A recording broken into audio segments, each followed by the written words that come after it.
दक्षिणमधील 15 जण 3 महिन्यांसाठी हद्दपार।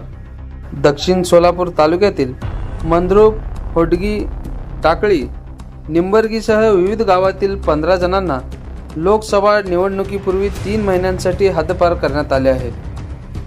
हद्दपार कारवाईचा प्रस्ताव पोलीस प्रशासनाने जिल्हा प्रशासनाकडे सादर केला होता।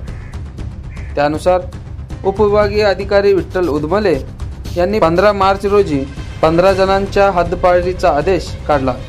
तडीपार झालेल्यामध्ये सिद्धप्पा सिद्धाराम पुजारी कुसूर, नागेश बाबू साखरे, कुमार प्रकाश जाधव मुळेगाव, यल्लालिंग गुरुनाथ हनुमाने होडगी, सुनील राजेंद्र लोणारी विंचूर यांच्यासह 15 जणांचा समावेश असून 3 महिन्यांसाठी हद्दपार केले। यांच्यावर विविध गुन्हे दाखल असल्याने पोलिसांनी पाठवलेल्या प्रस्तावास कार्यकारी दंडाधिकारी या नात्याने प्रांताधिकारी उदमले यांनी मान्यता दिली आहे।